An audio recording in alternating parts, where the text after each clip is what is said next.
Assalamualaikum warahmatullahi wabarakatuh.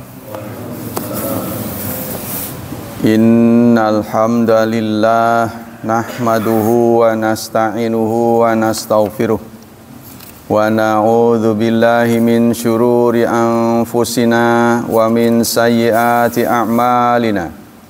May yahdihillahu fala mudhillalah wa may yudlil fala hadiyalah. Asyhadu an la ilaha illallah wa asyhadu anna Muhammadan abduhu wa rasuluh la nabiyya ba'dah. Allahumma salli wa sallim ala nabiyyina Muhammad sallallahu alaihi wasallam wa ala alihi wa sahbihi wa man sara ala nahjihi ila yaumiddin. Amma ba'd. Ayo ikhwah, kita lanjutkan kajian tafsir. Masih surat ke-8, surat Al-Anfal ayat 57. A'udzu billahi minasy syaithanir rajim. Bismillahirrahmanirrahim. Fa imma tathqafannahum fil harbi fasyarrid bihim man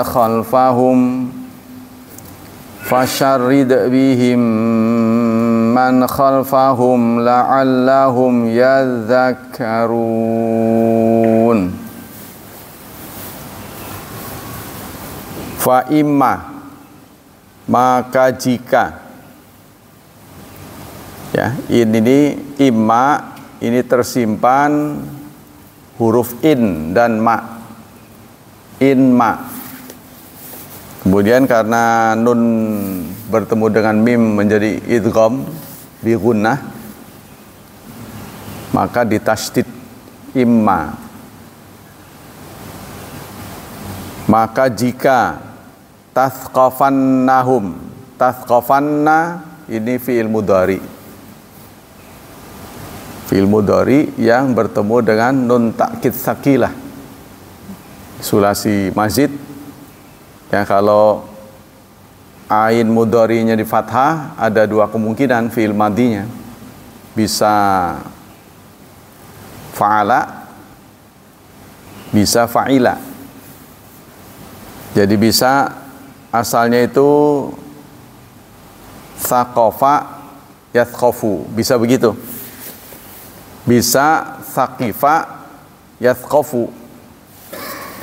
Tapi kemungkinan besar ini alima ya'lamu. Kenapa masuk ke 4? Bab keempat, karena ain dan alam fi'ilnya ini bukan huruf halqi. Jadi syarat bab ketiga, ain dan lam fi'ilnya itu huruf halqi, seperti fataha yaftahu. Karena ini bukan huruf halqi, ya. Ini qaf dan fa. Jadi kemungkinan saqifa yathqafu. Nah, kemudian ini ikut tasrifan yang ketujuh, tathqafu. Tathqafu. Saqifa, kemudian yang ketujuh tathqafu, domirnya anta. Nah, tathqafu ini kemudian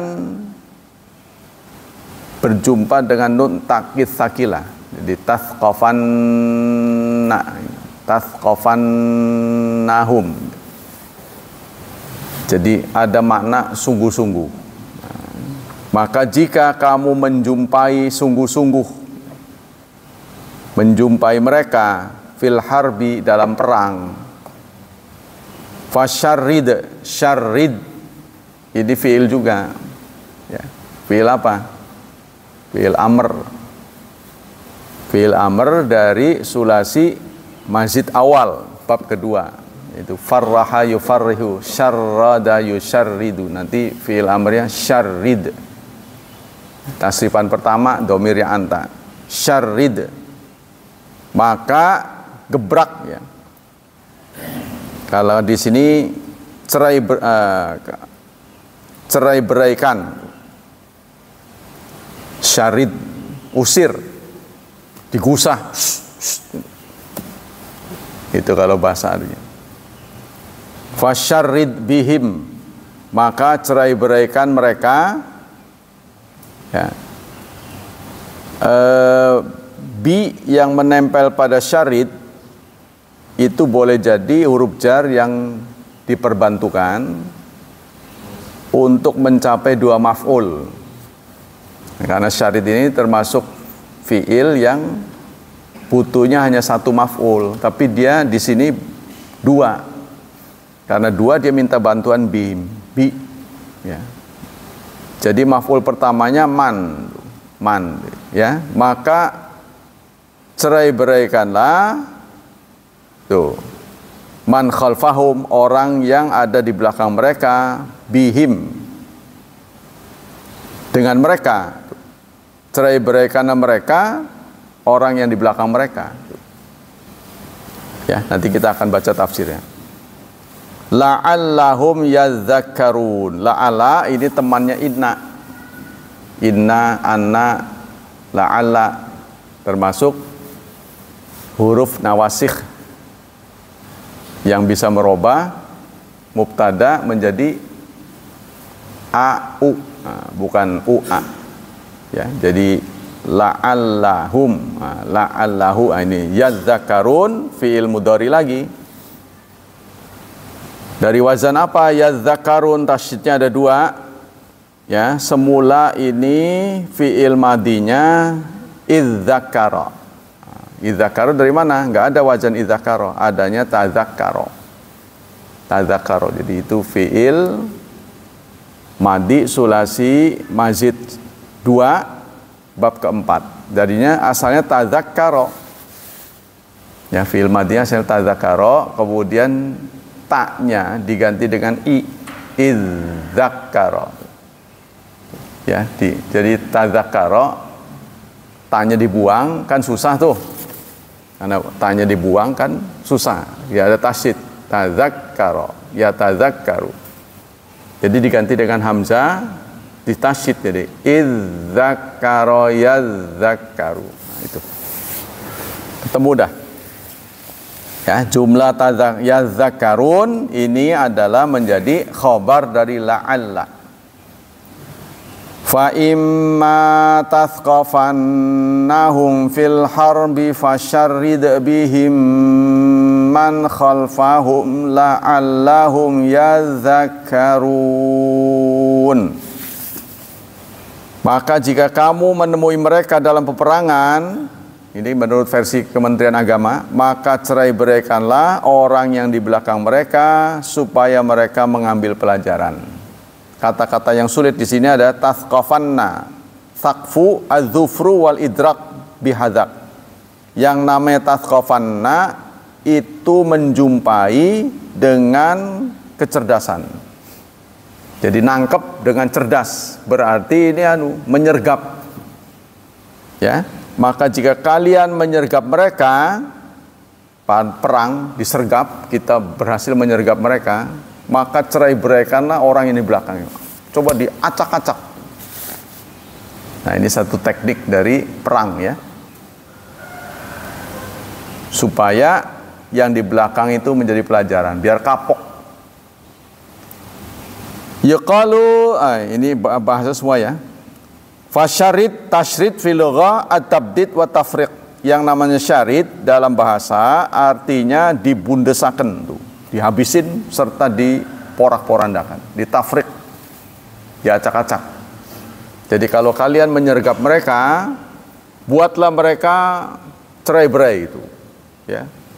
Lari tunggang langgang supaya yang di belakang ikut terpengaruh. Itu maksudnya. Nah, kita baca tafsir. Itu dari sisi bahasa. Qala Ibnu Jarir yaqulu ta'ala dzikruhu li nabiyhi Muhammadin sallallahu alaihi wasallam. Ibnu Jarir mengatakan Allah berfirman kepada nabinya, fa imma tulqiyanna, maka jika kamu betul-betul menjumpai mereka fil harbi, dalam perang, haula, mereka alladzina ahadtahum, yang telah kau ambil janji mereka. Orang-orang yang telah berjanji padamu. Fanaqadu ahdaka, lalu mereka mengingkarinya. Ini orang Yahudi ya. Jadi sudah ada perjanjian, janji apa? Janji hidup tentram, janji hidup satu komunitas. Maksudnya berjanji untuk hidup dalam sebuah negara, yaitu Madinah. Sudah ada piagam Madinah, sudah ditandatangani bahwa mereka akan setia bersama kaum muslimin hidup dalam sebuah negara, tidak saling mengganggu. Dengan berbeda agama, nggak apa-apa. Tapi hukum tetap satu, seperti di Indonesia kan.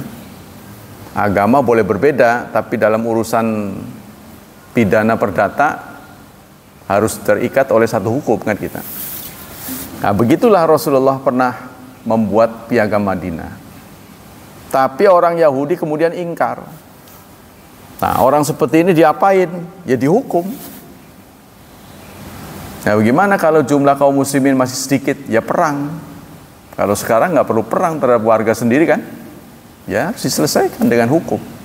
Ya, dihadapkan, tangkap polisi, dihadapkan di mahkamah, diadili. Kalau sekarang dengan warga kan? Nah, Rasulullah ini dengan warga, tapi karena jumlah kaum muslimin sedikit, direkennya perang. Marratan ba'da marratin min Quraidah, nah, yaitu Yahudi Quraidah, nah, yang berkhianat Quraidah ya. Berkali-kali mereka mengingkari janji. Jadi tadinya Rasulullah di Madinah itu membangun negara, sehingga yang tadinya Yathrib menjadi Madinah. Tadinya kota itu disebut Yathrib. Ya ahla Yathriba la muqama lakum, kan ada dalam Quran. Kemudian diresmikan sebagai Al-Madinah. Madinah itu wazannya asalnya Madyanah. Asalnya Madyanah. Madyanah itu yaknya di fathah karena dia huruf ilat, terlarang, nggak boleh. Huruf sakit dikasih harkat, kemudian huruf yang tidak sakit mad disukun, ya nggak boleh ini. Nah, maka untuk menyesuaikan ya, dalnya di kasroh jadi Madinah. Asalnya Madyana, sama dengan madrasah. Ketika kata menjadi bentuk madrasah, maf'alah, ini menggunakan tak marbutoh belakangnya.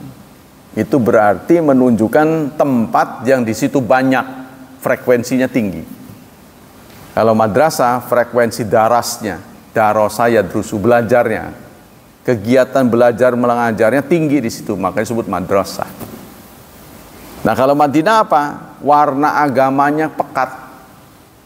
Warna agama. Jadi Madinah itu suatu tempat yang warna agamanya dominan. Maka Rasulullah meresmikan daerah yang dikuasai dengan Madinah, yang semula Yathrib.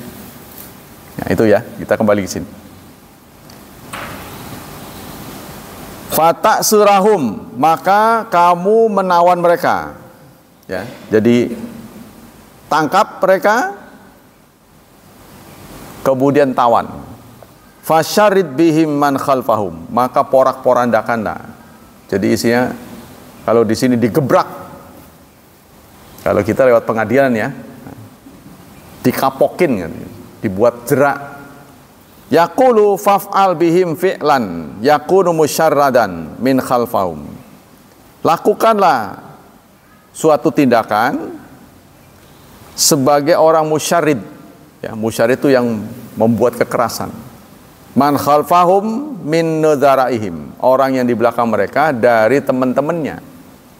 Miman bainaka wa bainu ahdun wa aqdun, yaitu orang-orang yang telah menandatangani kesepakatan, perjanjian dan akad akan hidup setia, loyal sebagai komunitas.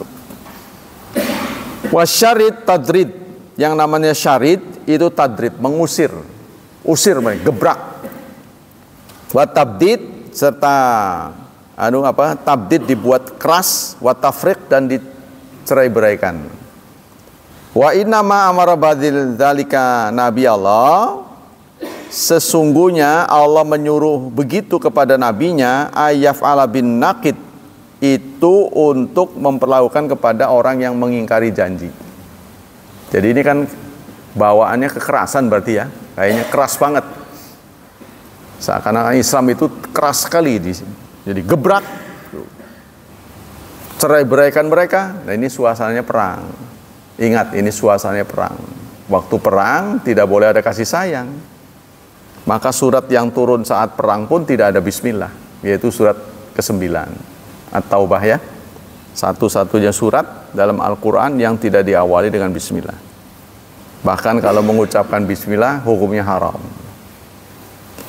Al-ahdu bainahu wa bainahum idza qadara alaihim fi'lan. Jika Nabi mampu menangkapnya, ya. Yakun ikhafatan, untuk apa ikhafah? Nakut-nakuti. Supaya untuk menimbulkan efek jera. Efek jera untuk orang yang berkhianat. Jadi Rasulullah tipe orang yang sangat benci pada pengkhianatan. Nabi. Ya, sehingga kalau sudah ada kesepakatan, meskipun kesepakatan itu akan merugikan orang Islam, tetap beliau pada pendirian, nggak mau merubah sebelum diurai. Contohnya kesepakatan tidak boleh ada jual beli, tidak boleh ada saling menikah, itu digantung di Mekah tuh. Ya. Jadi bentuk diblokir lah sikat, diembargo umat Islam. Tidak boleh saling menikah, tidak boleh saling jual beli. Jadi kalau ada penjual yang beli orang Islam, dia nggak mau beli. Jangan, nanti saya ditangkap. Sampai begitu. Itu pernah terjadi. Sehingga Rasulullah diberitakan sampai mengganjal perutnya dengan batu-batu ya. Saking nggak ketemu makanan. Suplai makanan kan dipegang oleh mereka semua. Jadi kunci-kunci ekonomi masih dipegang oleh orang-orang yang menjadi musuh Nabi waktu itu. Kita belum mandiri. Nah, mandiri itu setelah turun surat 9. Ya. Orang musyrik tidak boleh lagi masuk Masjidil Haram. Kan belum kuat, insya Allah. Allah akan tetapkan hari itu, sejak itu. Ya. Umat Islam sudah tidak butuh mereka. Itulah mereka merasa sombong karena pasokannya dari mereka. Jadi belum mandiri ya. Ikhafatan liman wara'ahum mimman kana baina Rasulillah wa baina ahdun, yaitu orang-orang yang antara Rasul dan antara mereka dan antara Rasul ahdun, ada perjanjian. Hatta la yastari'u ala mithli alladhi istara 'alaiha ulai, supaya mereka kapok, tidak berani lagi ngelunjak. Alladzina wasafallah sifatahum, yang Allah beri sifat-sifatnya. Jadi dengan perlakuan Rasul kepada orang yang berkhianat begitu, nanti yang mau berkhianat jadi nggak jadi. Ngeri, waduh, oh digituin. Nah ini efek jerak. Ya sama dengan pencurian potong tangan, bukan? Itu kan terkesan kejam. Tapi kalau dilihat keseluruhan secara makro, bukan kejam, ini justru untuk menimbulkan efek jerak. Jangan dilihat dari sisi hukumannya, tapi dari sisi manfaatnya. Jadi Islam itu sangat menghargai hak milik. Hak milik jangan jatuh kepada seseorang kecuali dengan ridho. Jadi kalau hak milik orang diambil, itu namanya mencuri. Terus dihukum dengan keras, sehingga suatu komunitas itu akan aman. Takut orang mau nyuri, ingat hukumannya. Ya, tapi kalau hukumannya ringan, ya itulah yang terjadi. Apalagi ada aturan, nggak ada hukuman. Contohnya, jangan buang sampah di sini. Kan hukumannya nggak ada.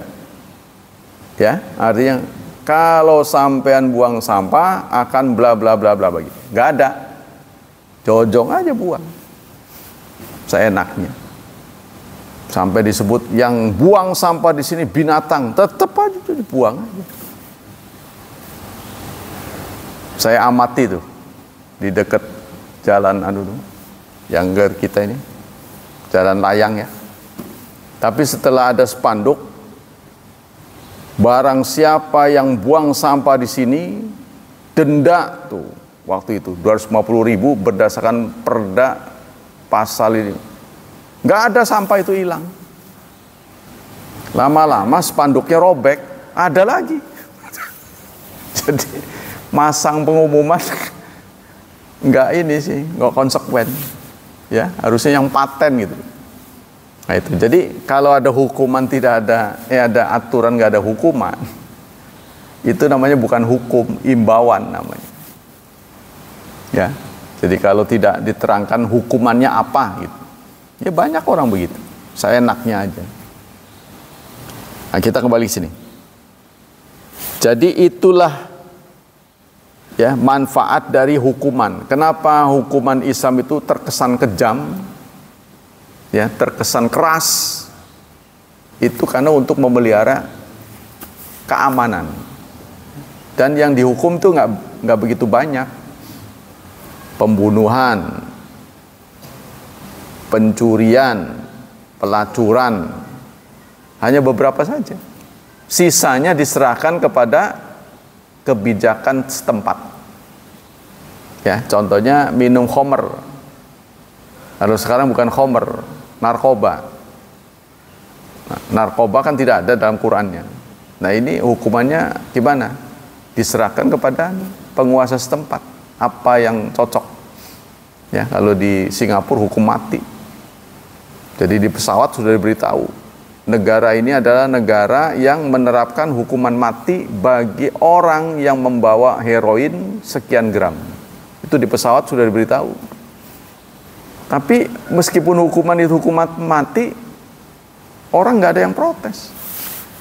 Giliran Islam aja, kejam lah segala itu. Jadi sebenarnya intinya benci pada Islam, bukan benci pada hukumannya. Makanya ahli-ahli Islam di Indonesia kalau mau ya menawarkan hukum Islam, dia nggak cerita Islam. Dia bilangnya cocoknya begini nih. Dia nggak bawa-bawa Islam, sebab orang udah keburu benci Islam. Jadi alergi lah orang-orang tertentu ya. Padahal Islam itu adalah amanat dari negara ini. Ya, ketika Indonesia bergejolak, kemudian Presiden Soekarno pada 5 Juli tahun 59 memberikan dekrit kembali ke Undang-Undang Dasar. Tapi dalam konsiderannya disebut karena isi Piagam Jakarta menjiwai itu. Jadi nggak bisa dipisahkan. Tuh, jiwanya ini Islam kita. Indonesia ini jiwanya Islam, walaupun prakteknya nggak ngaku. Nah, orang Islam tuh begitu. Makanya di provinsi di Serang, di Cilegon tidak ada rumah sakit Islam. Ada nggak? Nggak ada. Tapi metro mah ada. Metro Kodia kan ada rumah sakit Islam. Saya pernah berkunjung ke sana. Tapi di sini nggak ada. Cuma jiwanya Islam. Nah, sebenarnya dulu digadang-gadang itu Sariasi ya. Apa tuh? Yang di dekat depan tol itu. Sariasi ya. Itu dulu digadang-gadang rumah sakit Islam. Jadi sebelum ada itu orang patungan tuh. Pada patungan itu patungan orang-orang yang berduit itu dari orang Islam, Sariasi itu. Nah, kemudian mereka berwacana gimana rumah sakit Islam? Janganlah kita mengatasnamakan Islam tapi perilakunya nggak Islam. Udah lebih baik kita nggak usah nama Islam tapi perilakunya Islam. Nah itu, jadi hatinya Islam tapi pakaiannya bukan. Kayaknya begitu, orang sini senangnya begitu. Nggak usah pamer-pamer lah gitu istilahnya. Tapi kita betul-betul menjalankan Islam. Nah itu ceritanya begitu. Nah kemudian ada orang Katolik yang dirawat di sana, marah-marah. Dia pernah nanya, kayaknya Budi Asi itu, Sari Asi itu hanya rumah sakit Islam deh katanya. Emang kenapa? Ya mentang-mentang saya bukan Islam, nggak begitu prioritas kata dia. Jadi maksudnya melayani orang melihat agama. Dia agamanya bukan Islam, dicuekin lah singkatnya. Katanya begitu. Kita kembali sini. Walama aisahu min taqwahum, kata Al-Biqai, ketika Rasulullah putus asa, putus harapan melihat sikap orang Yahudi, ya, berkali-kali ingkar janji sampai sekarang. Wataknya begitu Yahudi itu, ingkar janji. Presiden kita sudah mengeluarkan pernyataan ya, bahwa mendukung kemerdekaan Palestina, juga mendukung berdirinya Israel. Presiden kita. Kalau di undang-undang kan nggak ada kan, pokoknya penjajahan, kita tidak suka penjajahan. Kata presiden kita mendukung berdirinya Israel, Palestina, tapi sekaligus setelah itu diresmikan, kami juga mendukung berdirinya Israel. Presiden kita sudah bicara di forum internasional. Segera setelah negara Palestina berdiri, kami juga mendukung berdirinya Israel. Berdirinya di mana? Berarti bagi wilayah. Masing-masing kan berebut Yerusalem menjadi ibu kota, ya nggak bisa lah. Karena di situ ada Baitul Maqdisnya itu loh. Ada Baitul Maqdis. Baitul Maqdis ini satu tempat yang memang istimewa. Kalau itu ada di Indonesia itu, aduh, pemasukan luar biasa itu. Kenapa? Karena kalau masjid tidak itulah, Masjid Al-Mukarramah, Masjid Al-Ikhlas, yang berkunjung hanya orang Islam. Benar nggak? Borobudur yang berkunjung hanya orang Buddha. Pura yang berkunjung hanya Hindu. Tapi Baitul Maqdis yang berkunjung 3 agama. Aneh kan? Ya, Yahudi, Nasrani, dan Islam. Tempatnya sama. Maka supaya nggak berantem dibagi-bagi, kamu ruang sana, ruang sana. Tapi itu zonanya sama. Sama-sama mengakui itu tempat suci. Kalau Mekah Madinah kan hanya orang Islam kan? Orang yang bukan Islam malah udah nggak boleh masuk. Tapi zona ini, daerah Yerusalem ini diakui 3 agama sebagai tempat suci. Jadi itu kalau ada di Indonesia, wah makmur itu. Sebab kita tinggal melayani wisata religi kan. Nah, itu kan duit doang itu. Yang jadi rebutan. Saya dapat bocoran nih, tapi kebenarannya nggak tahu iya apa enggak. Arab Saudi dibisiki oleh Israel. Kalau kami merdeka, insya Allah masjid ini kami serahkan kepada Arab Saudi. Nah karena itulah mereka diam. Ada juga yang mengatakan memang terahnya Raja Arab ini memang dari sana katanya. Makanya dia tidak mengganggu kakaknya. Katanya begitu. Bukan keturunan dari Nabi Muhammad. Sultan ini, bukan. Ada yang ngomong begitu. Jadi mereka menguasai Arab sekarang ini dengan kekerasan, dengan perampasan. Kan dulunya itu di bawah kekhalifahan Utsman. Dulunya. Makanya Arab Saudi nggak terima ada khalifah. Adanya khalifah itu dia nggak terima. Kalau ada wacana dari pegawai-pegawainya tentang khalifah, langsung dipecat, langsung dipenjara. Ya. Beberapa waktu yang lalu ada peresmian di Turki yang tadinya gereja menjadi masjid, museum ya. Kemudian diresmikan sekarang menjadi masjid lagi, dikembalikan. Lalu ada dari Imam Masjidil Haram yang berkunjung ke sana, begitu pulang langsung dipenjara. Aneh itu ya.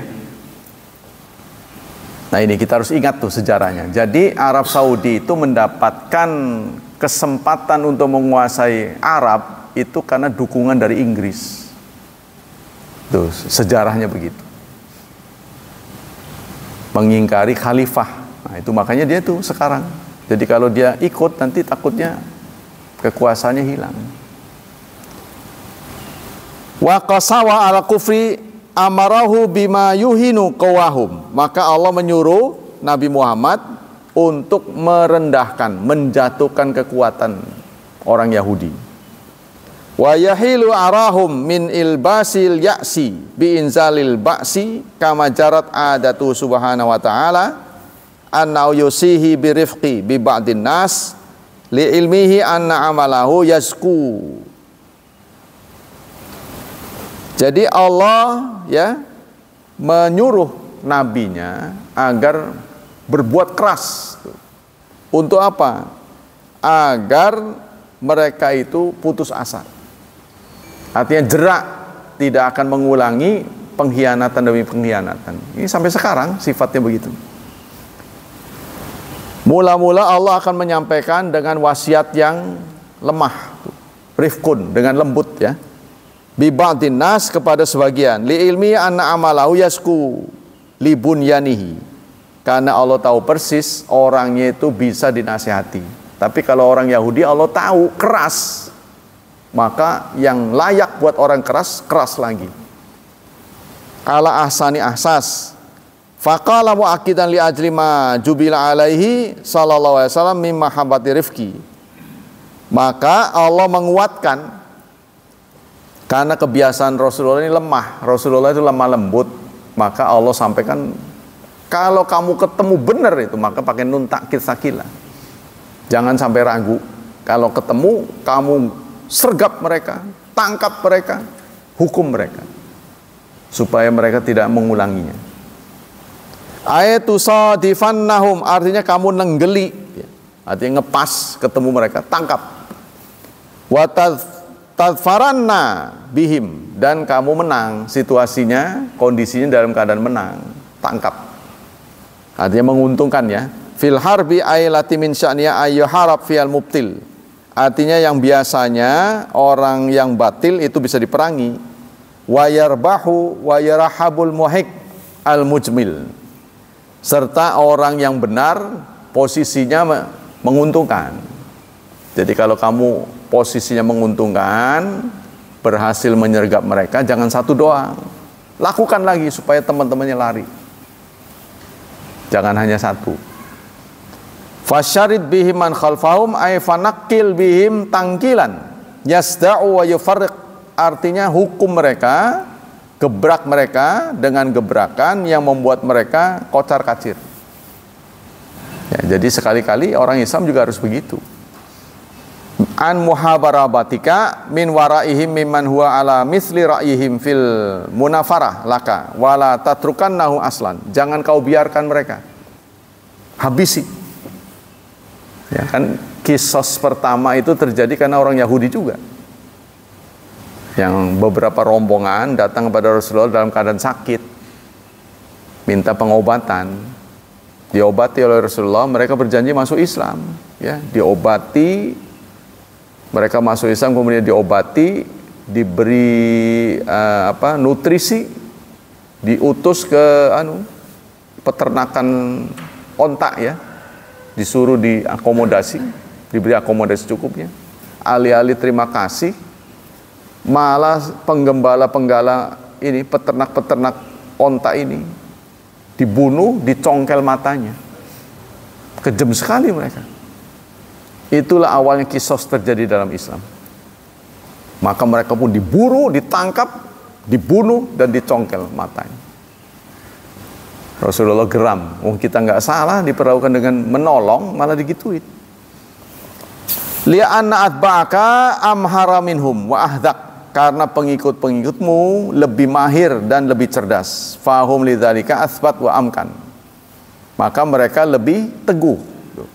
Fa idza awqa'ta bihim dzalika lam yajsur 'alaika ahadun ba'da itti'adzan bihim. Maka jika engkau berhasil menangkap mereka, ya, lam yajsur 'alaika ahadun ba'dahu. Jangan sampai ada yang melintas lagi. Jangan ada yang melakukan crossing.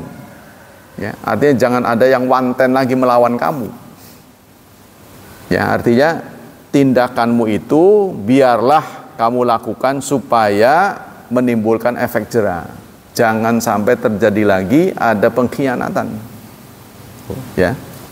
Karena ingin membangun negara itu butuh waktu yang cukup. Kalau terlalu sering ada kekacauan lagi, ini akan ya membuat pembangunan itu lama. Yo. Seperti kita sekarang ini sudah ada kebijakan makan gratis, belum lagi terlaksana dengan baik, negara sudah dihadapkan pada pengadilan. Pengadilan dari Disdakmen ya, yang menyatakan bahwa semua siswa SD gratis. Kalau kemarin yang gratis yang di negeri, sekarang dituntut. Memang yang menjadi warga negara itu adalah orang yang di negeri saja. Ya, kan kemarin yang gratis itu yang di sekolah negeri, sekarang semua dituntut dan itu dikabulkan oleh PT UN. Nah, jadi ke depan negara mengeluarkan uang lebih banyak lagi.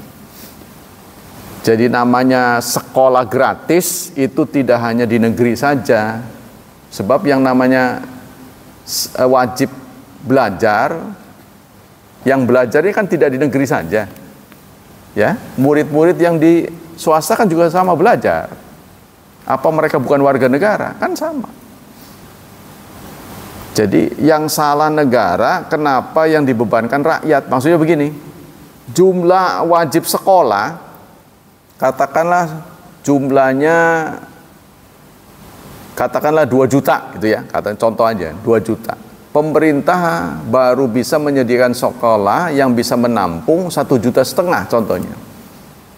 Apa yang 0,5 juta ini yang ketika diterima oleh swasta, itu bukan kewajiban pemerintah?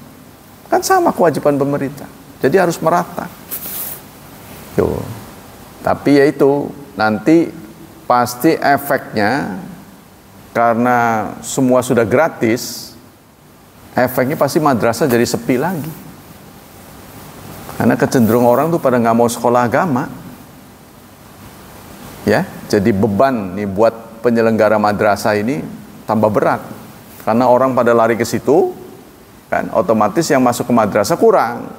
Karena kurang, biaya yang dikeluarkan untuk ngurus madrasah sama, muridnya kurang, pemasukan kurang, jadi tambah berat. Nggak tahu lah bagaimana nanti ya. Kita kembali sini, la'allahum yadzakkarun, ai la'allahum isimnya ini hum, agar mereka yadzakkarun elik. Ya zakarun itu eling. Maksudnya eling di sini jerak. Ingat, waduh, hukumannya berat, nggak berani. Ya, artinya musyarridin wal musyarat bihim. Artinya orang yang menggebrak serta yang digebrak, ya zakarun, ingat. Ingat apa? Masa baqa min ayamila. Apa yang telah lalu dari hari-hari yang Allah sudah jalankan. Faya'lamuna anna hadhi af'aluhu. Maka perbuatan mereka harus diganjar dengan seberat-beratnya. Jadi membuat kekacauan. Ya, bikin apa ya? Bikin gaduh. Bikin gaduh ya. Nah, sementara ini ada isu provinsi yang bikin gaduh, yaitu Gubernur Jawa Barat. Anak-anak nakal masuk barak militer. Ya, anak-anak nakal. Karena mereka punya hobi kan. Kalau dulu tuh orang yang suka berantem itu artinya dicarikan jalan ya untuk pertandingan tinju antar sekolah. Karena mereka suka berantem nih. Tawuran itu kan, berarti kan punya hobi berantem tuh. Nah, itu disalurkan. Kalau nggak disalurkan kan begitu anak muda kan. Contohnya coret-coret, dinding udah bagus, coret-coret tuh dinding punya kantor-kantor dicoret, maka sekarang disediakan tempat tuh buat coret-coret. Begitu juga anak-anak muda ini seneng tuh, makanya kebut-kebutan tuh, makanya di mana-mana banyak itu polisi tidur gara-garanya begitu. Mereka tidak punya tempat, punya motor tapi buat balapan nggak ada, makanya akhirnya dilarikan ke pertandingan, tuh, tanding sekalian. Tuh, karena ada pelampiasan, ya. Kalau remaja nggak ada pelampiasan kan kayak kita kan sudah kurang tenaganya, jadi ini udah nggak mau itu. Kalau mereka banyak kemauan, sama dengan anak kita lah. Dinding rumah dicoret-coret karena nggak ada papan tulis ya. Maka kita kalau mau nyoret-nyoret di sini. Jadi dindingnya bersih. Jadi kalau dinding kita dicoret-coret, Anda nggak ada papan tulis, jangan disalahin anaknya. Karena dia kepengenan. Pokoknya pengen nyoret-nyoret lah apa gitu. Yang dicoret harus sediain. Ya kita harus bijak. Karena nggak dikasih tempat itulah. Jadi liar dia, cari-cari kemana-mana. Qala Abdul Karim Khatib huwal jaza alladzi amara Allah bi nabiyyu ayyal qabihi. Inilah balasan yang diperintahkan oleh Allah kepada nabinya, ya, untuk menghadapi orang-orang kafir yang bandel. Oh ya, kata dia. Wata ini panjang sekali ya. Qala Sa'di, Imam Sa'di mengatakan wa hadhi min fawaidil uqubat wal hudud al mutarattibati 'ala ma'asi. Kata Imam Sa'di, guru dari Syekh Utsaimin, inilah manfaat dari uqubat. Hukuman yang diterapkan oleh Islam itu adalah efek jera. Ya, contohnya yang menurut para ahli, para pengamat, Indonesia akan bisa menjemput tahun emas 2045 asal korupsinya bisa diberantas. Jadi yang menggerogoti bangsa ini adalah korupsi. Ya, Cina menjadi maju itu karena hukum mati. Koruptor hukum mati. Tembak mati. Gak ampun. Nah, ini menjadi ya, menjadi kropos negara itu. Jadi nggak kira-kira korupsi di mana-mana ya. Sampai oleh penegak hukumnya. Ya kita lihatlah pembuatan SIM, pembuatan jasa pemerintah ya, hampir semuanya nggak bersih dari begitu. Walaupun sudah online tetap aja. Di sini tidak ada pungli, di sana ada. Ya, di sini tidak ada pungli, di sana ada. Contohnya buat SIM tuh. Di sini tidak ada pungli. Kalau ada pungli laporkan berapa. Tapi sebelum ke sini yang tidak ada pungli, ke sono dulu tuh. Nah, di situ ada pungli. Jadi di kantor dulu Anda harus bayar administrasi 100. Untuk sekedar katanya, pemeriksaan jiwa katanya. Bayar 100. SIM-nya mah cuma 85. Itu yang terjadi di Polres. Di sini tidak ada pungli, tapi sebelum ke sini ke sono dulu tuh. Ada aja tuh, pinter lah pokoknya, cerdas. Itu yang terjadi ya, katanya untuk taktis katanya.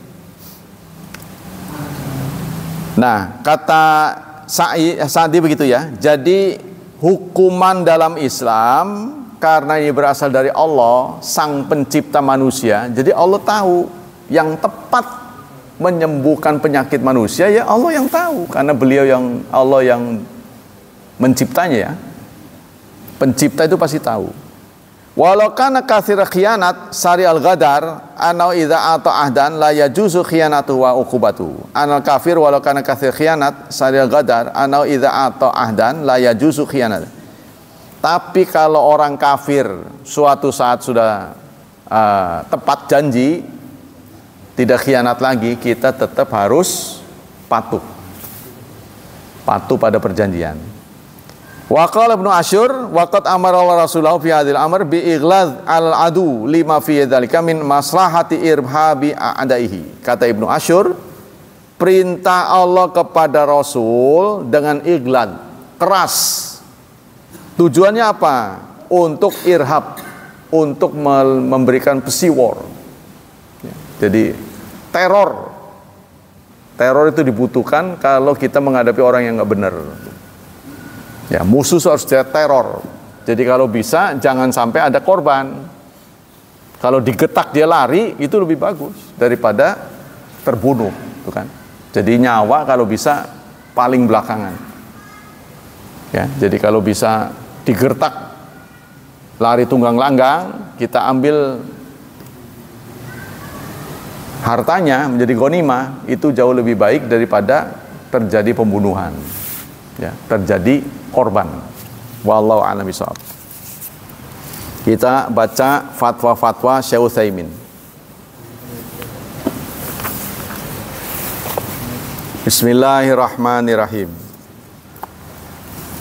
Ada pertanyaan, ma ra'yukum fi man yusi idza mata ayutfan fil makanil fulan hal yunafad hadhil wasiyah?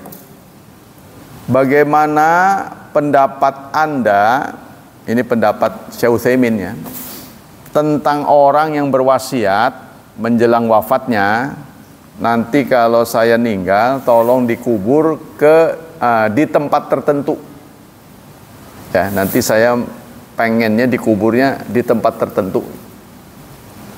Apakah wasiat itu harus dieksekusi apa enggak? Dijalankan apa enggak? Maka dijawab oleh beliau, awalan la budda yus'al limadza ikhtara hadzal makan. Pertama yang harus ditanyakan, kenapa dia milih tempat itu? Kenapa tempat itu yang dipilih? Istimewanya apa gitu? Itu yang ditanyakan. Fala'ala ikhtara ila jambin darih makdzub. Jangan-jangan dia nggak tahu tetangganya itu ya adalah orang pendusta. Tahu nggak dia bahwa sebelah yang dia pilih itu pendusta? Tahu nggak? Au ila jambid dari yusyrak bihi ma'allah, atau orang yang musyrik. Dia milih tempat itu kenapa gitu? Ya? Au ghairi dzalika min asbab mulharamat, atau hal-hal lain sebab-sebab yang diharamkan. Fa hadza la yajuzu tanfidhu wasiyati. Maka kalau kita tahu ya bahwa kuburan di kanan kirinya itu kuburan orang yang nggak benar, maka tidak boleh dieksekusi, tidak boleh kita turuti. Ya, wa yudfanu ma'al muslimin idza kana musliman. Sebaiknya tetap dikubur di kuburan orang Islam. Jadi tidak disarankan sebenarnya. Amma idza kana awsa bi ghairi mal hadzal garat bal awsa bi ayyan kala ila balad alladhi huwa aishun fihi fa hadzal haraj.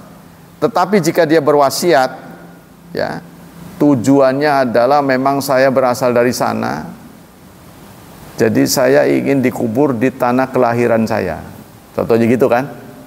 Saya dulunya lahir di sana, saya pengen dikubur di sana. Nah, itu hanya itu kepentingannya, maka itu boleh.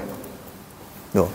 Bal ausa bi ayyan kala itu. Fa hadzal haraj fi ayyunafadz wasiatuhu. Boleh dilangsungkan wasiatnya.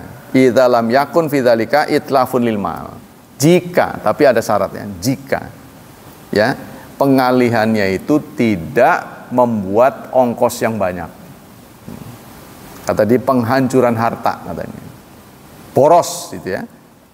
Fa in kana fi dzalika itlafun lil mal, jika itu akan merusak harta, maksudnya bikin boros ya. Bihaitsu la yanqal ila bidarihim katsira, yaitu menghabiskan harta yang banyak, fa innaha tunafadz wasiatuhu hina idzin, maka tidak usah dilangsungkan. Jadi kalau pengalian itu akan ya memakan harta ya, menghabiskan biaya, sebaiknya nggak usah. Seperti jenazah Bung Tomo ya, meninggal saat beliau haji, itu jenazahnya dibawa ke Indonesia. Padahal bagus di sana. Berbeda dengan siapa? Kiai Zubair ya. Zubair Maimun, ya kan? Meninggal juga pas pas haji. Haji apalagi umrah itu. Wafat di sana, dikubur di sana, kemudian udah 5 tahun mau digali kan. Begitu digali masih utuh. Jadi ditimbun lagi.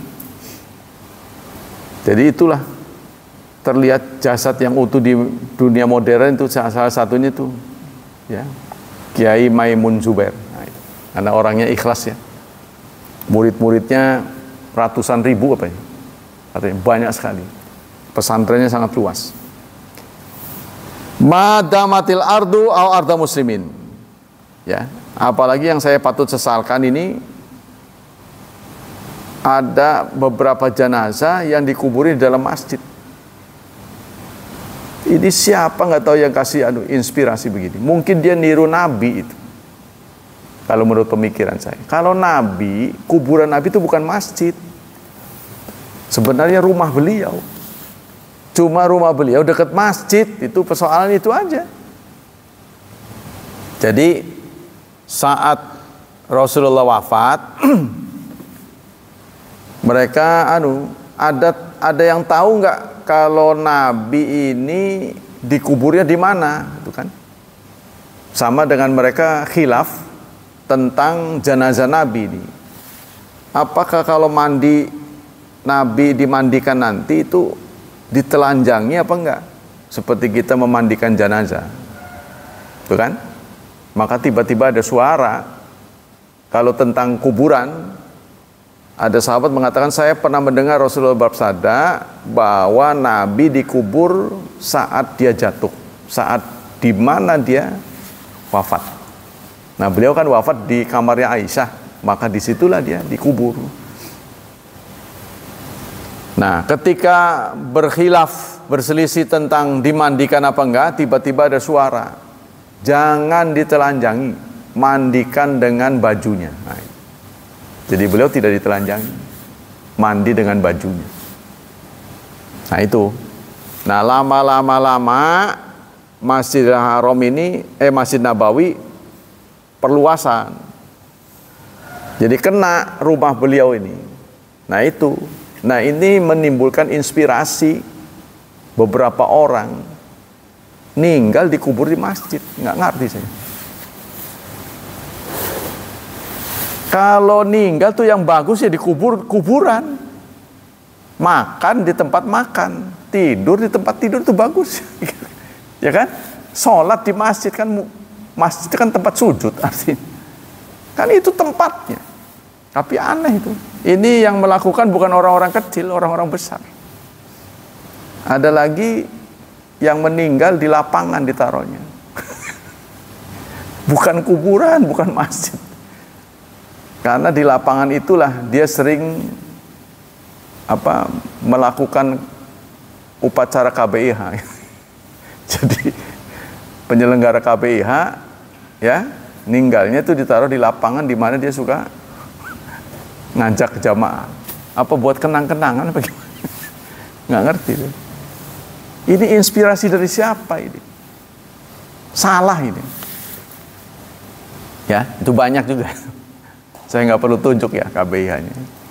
Jadi ninggal, ditanamnya di tempat dia suka, ngajak warganya manasik situ.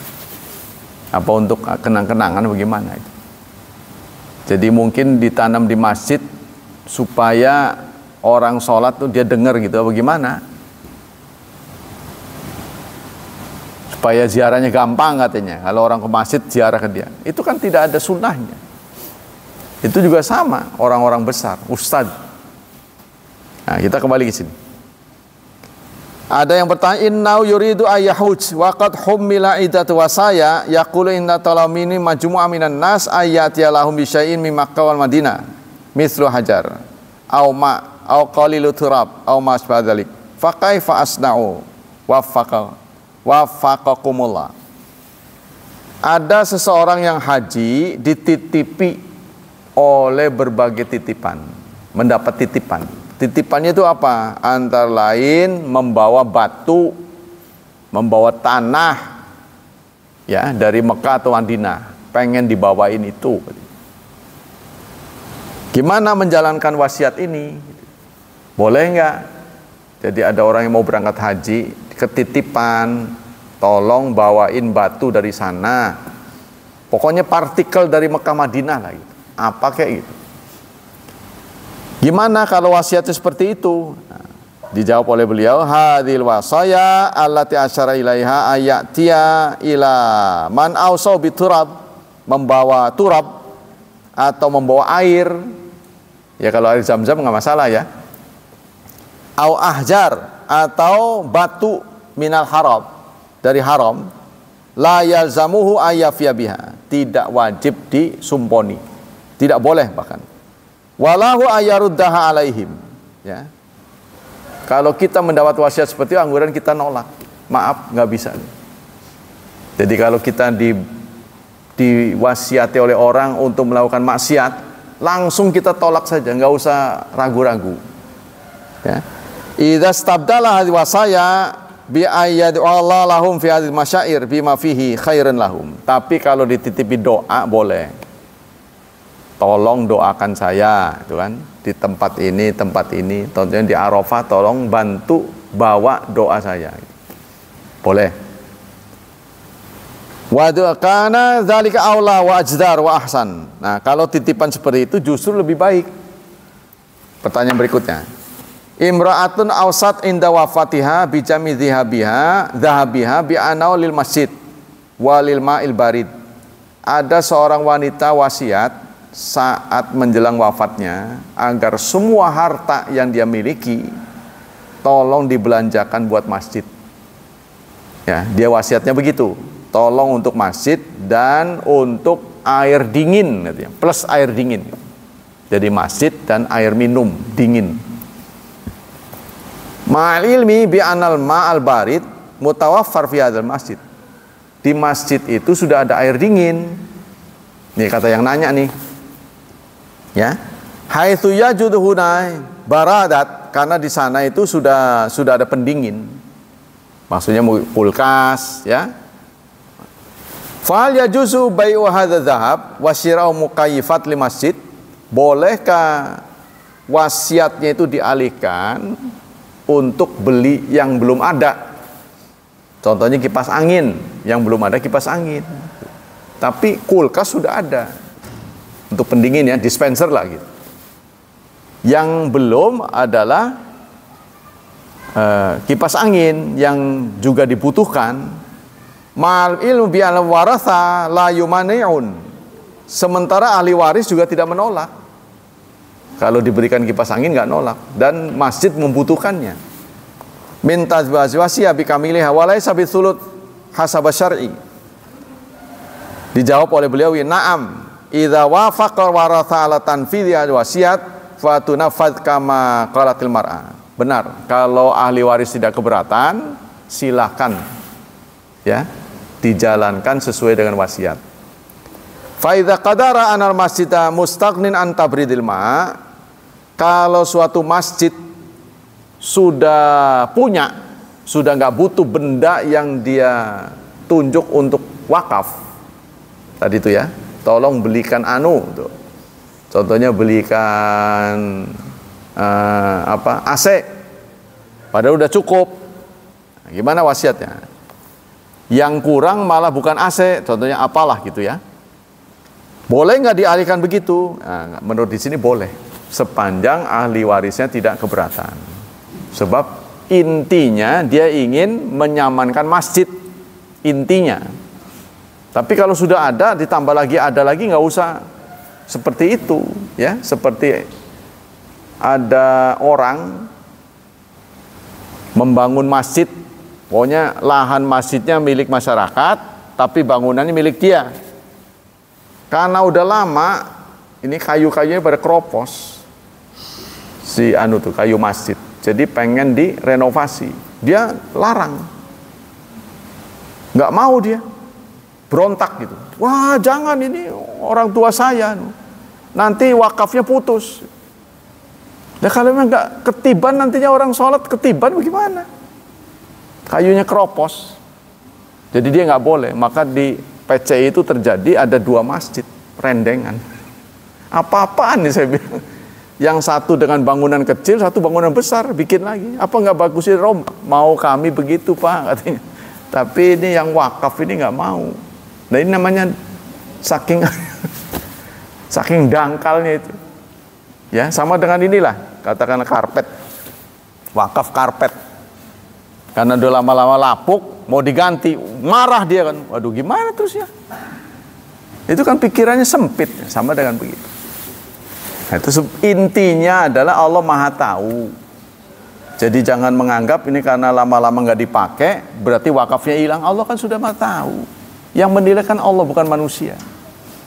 Jadi nggak usah khawatir. Begitu juga kayu, kalau tidak terpakai kayu masjid masih ada nilai jual, tapi udah nggak kepake. Gimana kalau dijual saja? Ada harganya masuk masjid, nggak masalah.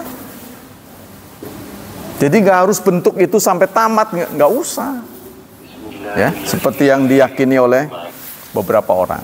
Demikianlah hadirin, hafizani hafizakumullah, kajian pagi ini. Semoga Allah Subhanahu wa taala melimpahkan pahala yang berlipat ganda. Semoga Allah menyelamatkan dan melindungi kita dari wabah dan fitnah, dari syubhat dan syahwat.